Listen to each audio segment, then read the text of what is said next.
Welcome back to the podcast where passion and purpose collide. Today we are here with the mother-daughter team, Lindsey Bianco and Lisa Bianco. They each own a Fred Astaire Dance Studio in Arizona. Lisa's is one of the largest in the country. Lindsey grew up working in her mother's studio and then recently purchased her own, but they still act as a team, supporting each other and helping each other's success. So welcome to the show, Lindsey and Lisa. Thank you so much. Thank you. Thanks for having us. Happy to be here.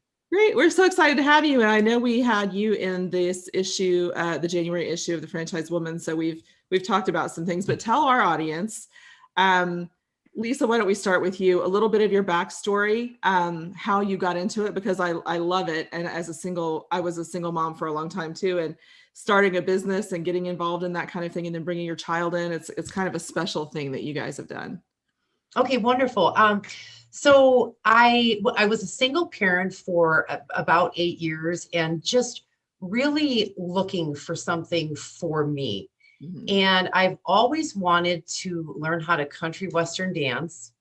I was born without the actual ability to dance, or that is what I actually thought. I had driven by the studio that I now own and thought, okay, this is perfect. I'm going to go in and take a couple lessons. I had no idea what it consisted of. Walked into the studio, had my very first lesson, and it impacted me so much. I would just describe it as a feeling of joy, of excitement, a little bit of fear. I thought, I really can't do this. And I instantaneously became addicted to it. Yes, instantaneously, I began my dancing career. I ultimately danced as an amateur dancer for about 3.5 years before I moved into management and purchasing the studio. What it did for me was it gave me this tremendous, tremendous joy. It gave me my own little hobby that my children, my daughter and my son were not involved in. It gave me this little sense of purpose. It gave me something to look forward to every single day. And because it gave me so much happiness and joy, the thing that stands out the most is I took it home. I became a much better mother. I brought more joy into my home, which of course trickled down into a much happier household when you're raising, at the time, kids that were about 12. Wow. Yeah. Lindsey, do you remember these times and mom taking lessons and how she transformed over that time? I definitely remember it. At first, I thought it was really strange because just a whole new world of like dresses and, coiffed hair and stuff. I'd never really seen her like that. But yeah, so definitely I knew she was becoming a happier person and woman because she was doing it. And I think that's what kind of rubbed off on me too, is like, I was resistant to doing it, but also when you know someone firsthand that's being transformed because of it, it's hard to not want that yourself. Well, exactly. And during those teenage years, you were going through some of your own issues in terms of self-love and struggling with that and finding your path through life. So tell us a little bit about how you ended up being drawn into it, even though you were somewhat resistant at first. Yeah, I was probably like single-handedly the reason she needed the dance lessons. I will admit that. Yes. I was really overweight and just not happy. I think I was 11 when she started dancing, and I at the time was like 240 pounds. I was like 5'10" already, and so just with school and everything, that's not the easiest thing to be. And I just was really unhappy and hated life. I was really mean to everyone in my life and just didn't really care if I was here or not. So I had lost the weight, and that gave me, I don't want to say confidence, but it gave me enough guts to step into the studio at least. And my confidence came through dancing. And so that's what I think is different, is I had lost weight, but I was still kind of a tomboy, like listened to heavy metal and, you know, everything. Ballroom dancing was just so weird and foreign to me. But my mom kept pushing for it because she obviously felt the transformation. And so I think I mostly just said yes so she would stop like asking me to come try it. But it worked. So I, you know, started taking lessons, and I was scared out of my mind. Like I don't remember actually being so scared to do something.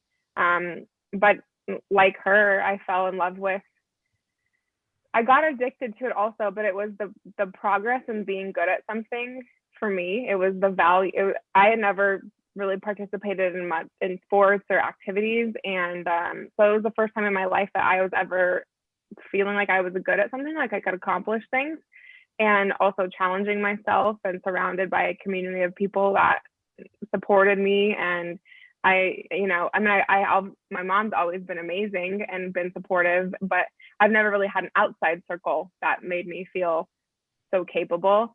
And so that for me was the big thing that got me hooked to it, was the feelings that it gave me that I had never personally felt before. So I think I that's such like that feeling. I like that Yeah. feeling of where our skill set increases on a regular basis. I know, and we tend to enjoy things that we're good at, and as we get better at it, Yeah. we enjoy it even more. You were enjoying it because your skill sets were increasing and because you had the support. That is fabulous.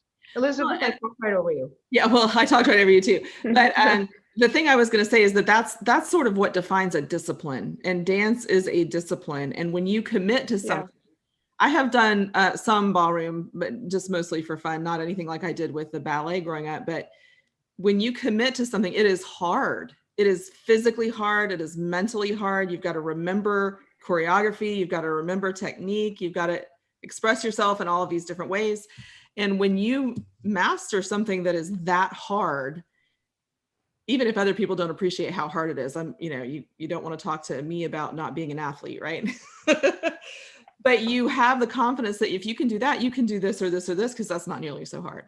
I think you walk in the world differently with that kind of confidence that comes from whatever discipline you choose. So I think that intrinsic value, and self-love is so much easier to come by when you have that kind of commitment to something.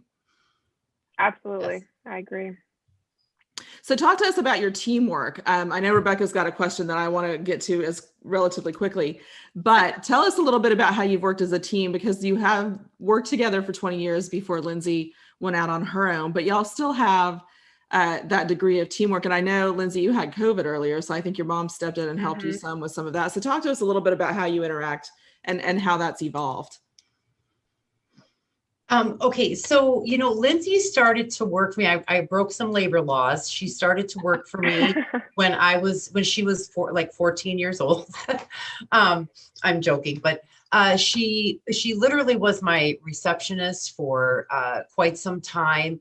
And as she was taking dance lessons, and she ultimately became a professional teacher. She then became my manager at one of my studios, and I believe she was my manager for 9 years. Right? Yeah.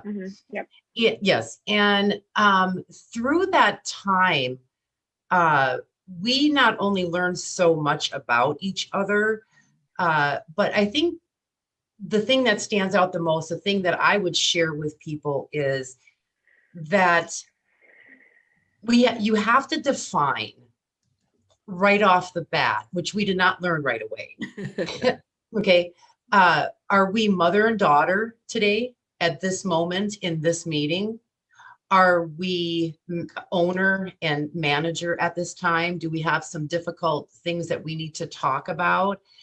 And through the years, we really learned how to do that. Even with that being said, it does creep in. You have the mother-daughter, relationship, the little pushing, you accidentally push a button and then you reel it back because you realize, okay, this went a little bit south. And in the beginning, it was definitely working with my actual daughter and helping her learn how to grow in a business world. Believe it or not, though, I am 59 years old, and I learned more from my daughter through this process than I think she could learn from me. I'm in a different generation, and we get a little bit stuck in my generation. I have learned that through many seminars, holding seminars on it, doing training on it. She helped me more with a generational gap than I could even describe. And she brings to the table innovation, open-mindedness. She shared with me, you gain employees, you lose employees, you try to evaluate why maybe you lost that employee. And it was through her that I learned maybe losing an employee was my fault because of my inability to recognize how I need to communicate with somebody in their 20s. Yeah. It's different. It's very different. It is completely different. And I was a little stubborn along the way. And that would also be my generation. And so I learned so much from her.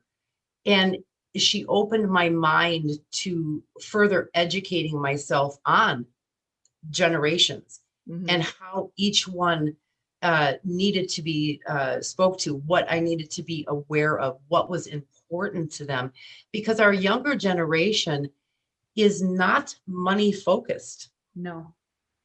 My generation is, and we're rewarded by income. The 20 somethings or now the 30 somethings, they are not money focused. And so it was, what is the benefit to these younger people? So all in all, that's what I learned from her. And I am so incredibly proud of her. And we together have figured it out that, hey, we're mom and daughter. And today we're going to be, owner and manager. And now she is an owner also. And so it is just this beautiful evolution of our lives. Wow.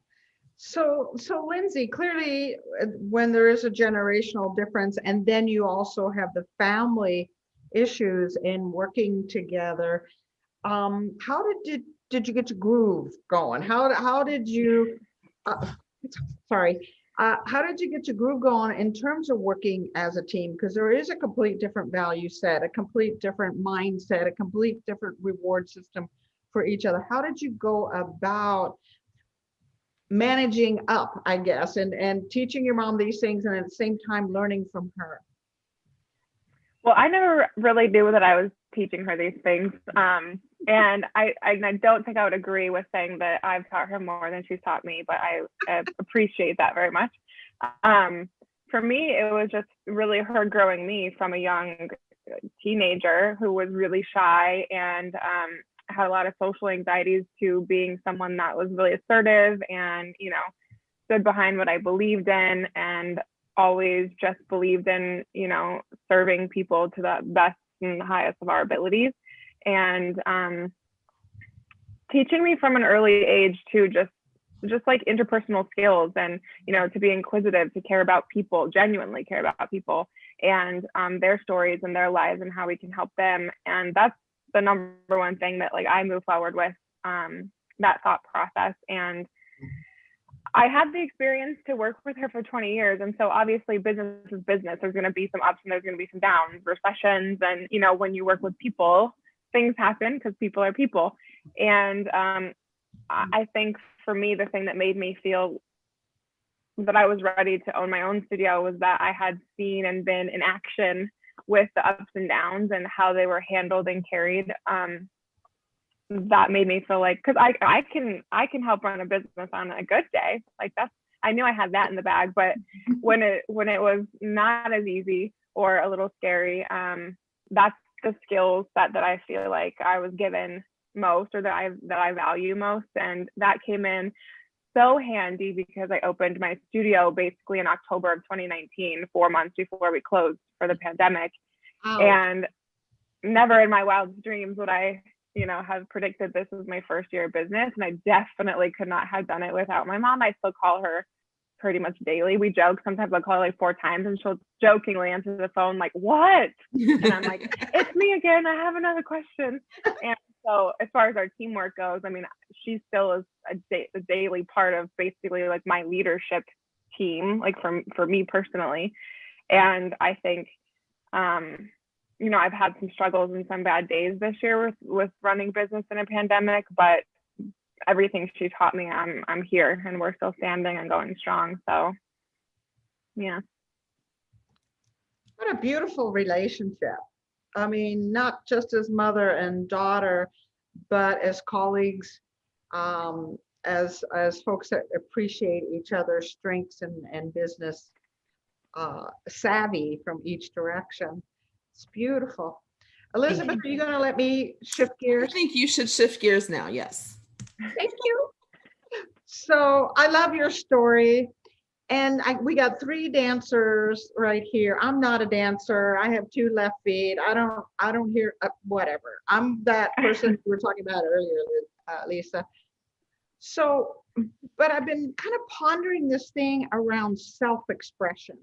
We are finding that women as a whole tend to hold back much of who we are. We edit what we say, we edit our behaviors. We're cautious about being included and fitting in and saying the right thing in the boardroom. So we've been really sort of looking at this whole idea of self-expression and why women hold back. And dance, of course, is a form of self-expression. But could you dig a little bit more deeply into that for us, Lisa? Because it's not just the dance that ultimately will be self-expressive, but the evolution of becoming a good dancer allows us to become more self-expressive. Can you address some of that? Yeah, I absolutely can. It's so fascinating, actually, what life, I believe, has done to women. We're speaking directly to women. Words that we learned along the way, negative words that we learned along the way or heard, and we just take on a little bit naturally what women do. And we start to, I think, shut down a little bit, like our spirit gets shut down. And through dancing, it requires, we're in a fearful state, I think, when we're learning how to dance. But it's such a safe environment, always a safe environment, that when we I use the analogy like we're jumping off a pier into the water, and I encourage my students constantly, okay, so it looks scary, we don't know what's under the water, but let's just go ahead and jump, because I promise you that in the water, you will experience these miraculous things that will happen in your life. So just even watching a student use arm styling. So it may seem simple, but maybe it's a little arm styling. And then we ask them, no, full out, extend your arm, full out, move your body, full out, move your hips, and over exaggerate it and feel every part of your body. And even for a woman who may not have the size 10 figure, again, we look at ourselves as women as magazine covers, and we all have to really get rid of that we embrace every single part of us. And in asking our bodies to do something that is sexy, that is sensual, that is flirtatious, we use those terms with our students, and they don't necessarily have it right away, but they slowly step into it because we start to change their belief system, which is a hard task to do for all of us. Change their belief system, that we ask them to look in the mirror and dance to that person who's in the mirror as if that is the audience. Extend your arm fully, even though that may make you feel uncomfortable, it finishes the dance. And if you don't do it, your dance isn't actually finished. There's a portion of it missing. And so we're not tricking people, but there's a reason they can do it then. It's finishing the dance. And we ask them to over exaggerate, like their eyes and looking, and pointing at somebody in the audience. And slowly but surely, you change somebody's belief system about themselves. You help them believe that I'm a size 14. I am good with that today. I can dance in a body of a size 14. I can walk into a room, and because of the confidence I have, I don't think about my weight, where another time maybe I would have, years and years ago. So every person, even the gentlemen, we have a lot of gentlemen students, men in couples, and we have single men in here who are actually learning the exact same thing as we are. They want to feel a sense of sophistication. They want that. And so you realize that as human beings, we all are desiring a sense of confidence and self-expression. So for us ladies, learning how to dance slowly but surely, jump, and just allowing ourselves to jump off the end of the pier with the guarantee that there's safety here. The self-expression, it just comes out of us. We give them permission to be exactly who they dream and know that they are. Whatever, that little thing inside of us ultimately comes out on the dance floor. Wow. It's so true. And you can see it happen. Yes. Because I think this is a universal thing for all kinds of dance. There's a difference between someone just holding their arm out and someone holding their arm out. Like the whole body is engaged, and you can see the transformation, and you're like, all right, there you are. There's the person. And the risk taking. Like we used to tell people, when you're stepping up on your toe, go over too far, because you can't find the place you're supposed to be unless you pass it by. Like if you never get there, you'll never feel it. But if you go over, then you can find it again. So I think that when you see them take that risk and embrace it, and then arms are, there you are. I mean, there's such a difference in the presentation, and then you walk through the world that way. And Lindsey, I think you experienced, I think you both did, but with your transformation with weight loss and with embracing and being shy and coming out of all that, talk to us a little bit about that kind of transformation of confidence and self-expression, and how do you apply it throughout your life? And I would say when I was younger, that was the transformation to me, was building confidence with, my new body that I had, and just also as a teenager. So just I basically became a woman through dancing.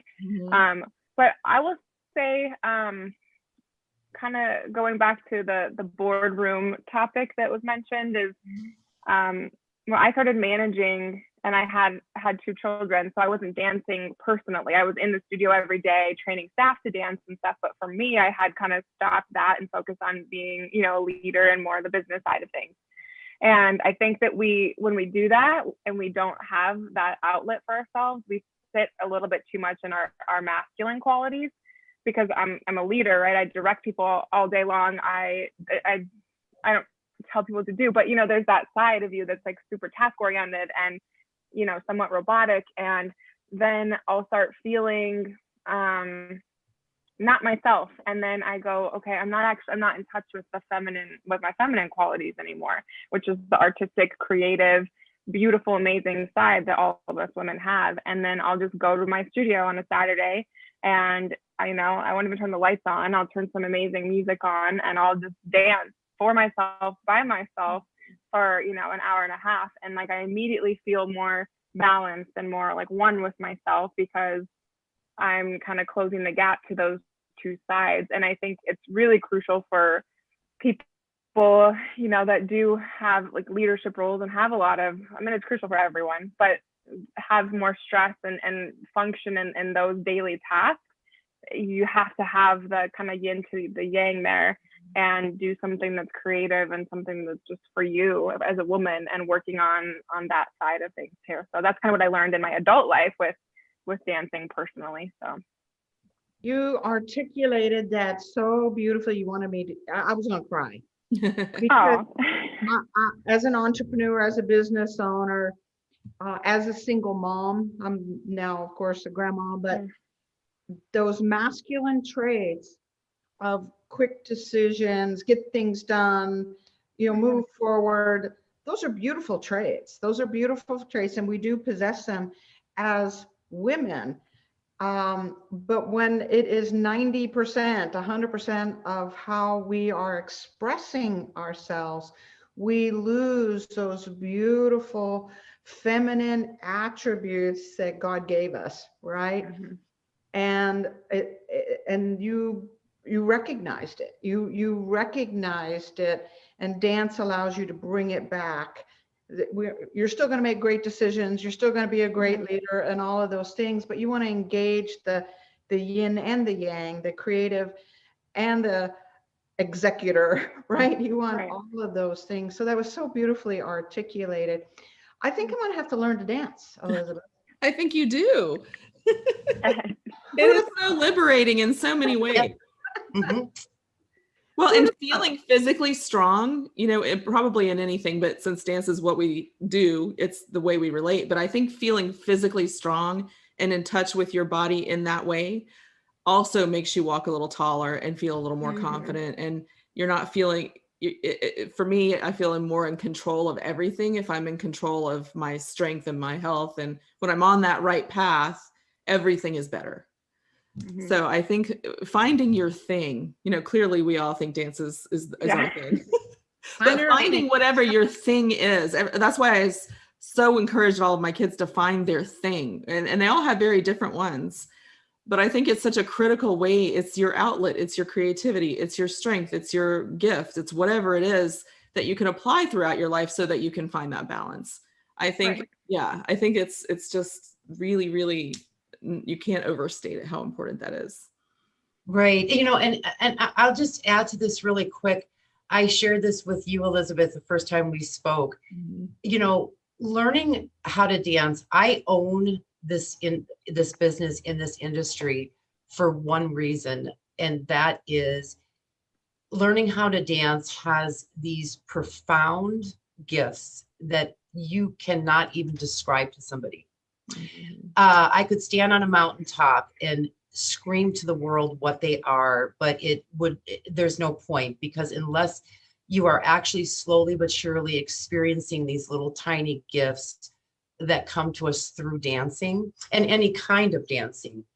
But every student who walks in our doors, I 100% believe they arrived at our door at the exact moment in life that they need to be there. Like, it gives me goosebumps to think about that. And for an example, I have a student whose husband unfortunately has Alzheimer's, and she also was just finding herself very lost and so consumed in this. And she just decided, somebody said, go take dance lessons. And she came in, and not that one of her goals was to lose weight. It actually wasn't. However, though, she takes about 5 to 8 lessons a week, and it gives her this hour and a half time that she's not at home with her husband watching that ugly process. It's all about her in here. It's her family. It's her community. It's a place she goes where everybody knows her name. And through this journey, she has naturally lost weight. And so she has become just this little sexy little thing. She's vibrant. We talk to her when she comes in about how everything is at home. And she'll, gives her an opportunity to express how things are at home. A lot of times caregivers aren't actually part of the journey. And right. So, but every single student who walks in these doors, whether it's our little wedding couples to somebody like me, we all show up at the right moment in time for a reason to receive these beautiful gifts that dancing gives us. And I speak for both my daughter and myself, it is what motivates us every single day that we actually get to do this for a living. This is amazing. So it. it's purpose driven. This isn't just teaching someone to dance and creating a sense of community like you experienced, Lindsey, where you were embraced and full. But there really is, for both of you, a mission, a purpose, something bigger that is happening by simply offering some dance lessons. Yes, it's so much bigger than we are. Yeah. This is beautiful. Yeah. So I hate to do this, but we're going to have to wrap up. Okay. I'm just now getting into this conversation. This is so exciting. But if someone wanted to learn more about Fred Astaire, about either of you, what's the best way for someone to reach out to you? So anybody throughout the country can go to fredastaire.com. There are approximately 190 studios in the country. So no matter where anybody's located, they can find a studio closest to them. We all teach exactly the same because we are a franchise. So every studio follows all the franchise guidelines, the same syllabuses. So they can reach out to any studio. And if anybody wanted to contact Lindsey and I, they can do it through either our emails or contacting our studios directly. And Lindsey's studio is in Gilbert, Arizona, and my studio is in Chandler, Arizona. Perfect. Beautiful.